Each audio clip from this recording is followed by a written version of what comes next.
হিন্দু ধৰ্মৰ কিছুমান পুৰাণ, শাস্ত্ৰ আৰু গ্ৰন্থ আছে যিবোৰে মানুহক সঠিক পথ অনুসৰণ কৰিবলৈ অনুপ্ৰাণিত কৰে।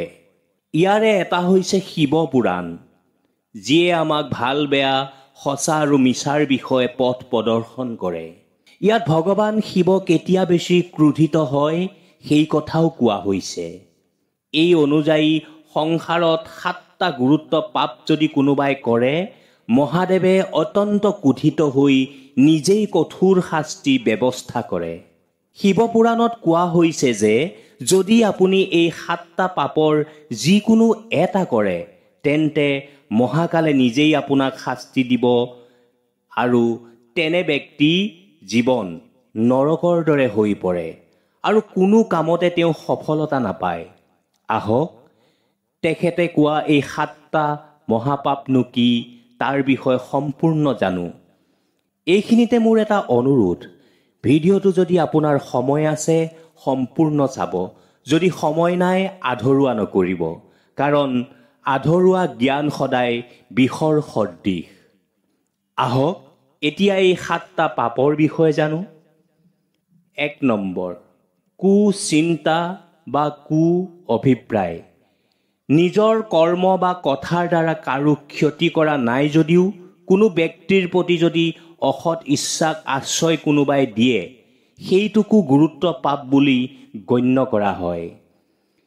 তেওঁৰ বিষয়ে বেয়াকৈ চিন্তা কৰিও আপুনি পাপৰ ভাগীদাৰী হ'ব পাৰে। ভুলতেও কাৰো কথা বেয়াকৈ নাভাবিব। গতিকে কেতিয়াও কাৰো প্ৰতি কোনো কু ইচ্ছা সহ্য নকৰিব আৰু কাৰো বেয়া কাম নকৰিব। এনে কৰিলে আপুনি গোটেই জীৱন দুৰ্দশাত ভুগিব পাৰে। আহক এইবাৰ দ্বিতীয়টো বিষয়ে জানো। ধন সম্পৰ্কীয় জালিয়াতি। শিৱ পুৰাণত উল্লেখ কৰা দ্বিতীয় পাপটো হ'ল ধনৰ লগত জড়িত প্ৰতাৰণা।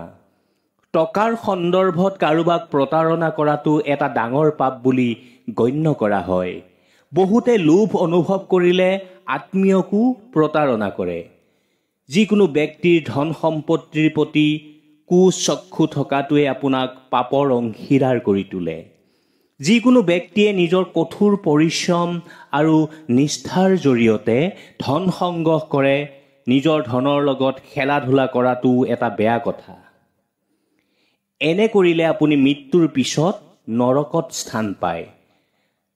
সেয়ে প্ৰতিজন ব্যক্তিয়ে কেৱল নিজৰ কঠোৰ পৰিশ্ৰমৰ জৰিয়তে উপাৰ্জিত ধনহে খৰচ কৰাৰ কথা চিন্তা কৰা উচিত। যদি এনে চিন্তা আপোনাৰ মনলৈ আহে, তেন্তে আপুনি তৎক্ষণাত সেইবোৰ পৰিত্যাগ কৰিব পাৰিব। আপোনালোকে চাই আছে ইউনিক আছাম ইউটিউব চেনেল। আহক এতিয়া আমি তৃতীয়টোৰ বিষয়ে জানিবলৈ যত্ন কৰোঁ। তৃতীয়, কাৰোবাৰ বিবাহ ভাঙি পেলোৱাৰ চেষ্টা। শিৱ পুৰাণৰ মতে যদি কোনো পুৰুষ বা মহিলাই আন কাৰোবাৰ স্বামী বা পত্নীৰ ওপৰত কুদৃষ্টি লয়, তেন্তে ভগৱান ভোলানাথে তেওঁক কেতিয়াও ক্ষমা নকৰে। যিসকল পুৰুষ মহিলাই নিজৰ সংগীৰ সৈতে সম্পৰ্ক ৰক্ষা নকৰে, তেওঁলোকক সম্পূৰ্ণভাৱে শাস্তি মহাকালে নিজেই দিয়ে।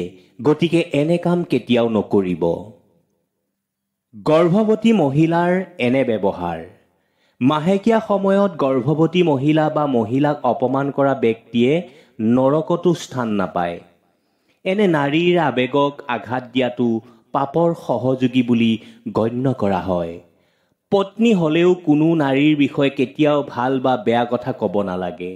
যদি আপুনি গৰ্ভৱতী মহিলাৰ লগত ভাল বা বেয়া কথা কয়, তেন্তে তেওঁৰ সন্তানৰ ওপৰতো বেয়া প্ৰভাৱ পৰে আৰু মহাকালেই নিজেই তেনে কামৰ বাবে কঠোৰ শাস্তিৰ ব্যৱস্থা কৰে। গতিকে গৰ্ভৱতী মহিলাৰ ওপৰত এনে বেয়া ব্যৱহাৰ নকৰিব। ভুৱা উৰা বাতৰি বিয়পাই দিয়া। যদি বহুতে ইচ্ছাকৃতভাৱে কোনো ব্যক্তি বা তেওঁ ধৰ্মক লৈ মিছা উৰা বাতৰি প্ৰচাৰ কৰে, তেন্তে তেনে লোক মহাকালৰ ক্ৰোধৰ বলি হয়। ভগৱানে এনে মানুহক কেতিয়াও ক্ষমা নকৰে। পিঠিৰ পিছফালে থকা ব্যক্তিক বেয়াকৈ কোৱা আৰু সমাজত তেওঁ ভাৱমূৰ্তিক ক্ষতি কৰাটো পাপৰ শ্ৰেণীত আহে। ভুলতেও এনে কাম কেতিয়াও নকৰিব। আহক এতিয়া জানো আমি 6 নম্বৰৰ পাপটোৰ কথা।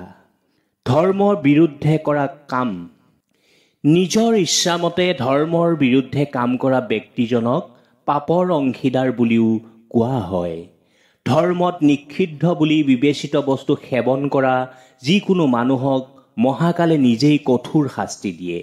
যি কাম ধৰ্মত অগ্ৰাহ্য বুলি গণ্য কৰা হয় সেই কামক পাপ বোলা হয়। যদি আপুনি বিচাৰে যে আপুনি নৰকলৈ যাব নালাগে, তেন্তে আপুনি এনে কাৰ্যৰ পৰা আঁতৰি থকা উচিত। নাৰী বা শিশুৰ ওপৰত অপ্ৰয়োজনীয় হিংসা বা যৌন অসৎ আচৰণো ধৰ্মৰ বিৰুদ্ধে সংঘটিত কাৰ্যৰ ভিতৰত অন্তৰ্ভুক্ত কৰা হয়। এনে কৰিলে মহাপাপ কৰা বোলা হয়। আহক এতিয়া জানো শেষৰটো পাপৰ বিষয়ে, কাৰোবাক অপমান কৰা। শিৱপুৰাণৰ মতে যি ব্যক্তিয়ে পিতৃ মাতৃ, ঘৰৰ লক্ষ্মী, গুৰু, পূৰ্বপুৰুষ বা পৰিয়ালৰ কোনো সদস্যক অপমান কৰে বা বেয়া কথা কয়, তেতিয়া এনে ব্যক্তি সদায় অসুখী হৈ থাকে। মৃত্যুৰ পিছতো তেওঁলোকে পৰলোকৰ সৰু সৰু কথাবোৰৰ বাবে হাহাকাৰ কৰিব লগা হয়। দুখীয়া বা দুৰ্বল মানুহক অপমান কৰিলেও মহাদেৱৰ প্ৰচণ্ড খং উঠে। সেয়েহে সদায় সকলোকে সন্মান কৰক, অপমান নহয়। এনেধৰণৰ জ্ঞানবৰ্ধক ভিডিঅ' নিতৌ পাই থাকিবলৈ আপোনালোকে ইউনিক আছাম ইউটিউব চেনেলটো ছাবস্ক্ৰাইব কৰি বেল আইকনটো অন কৰি থ'বলৈ নাপাহৰিব।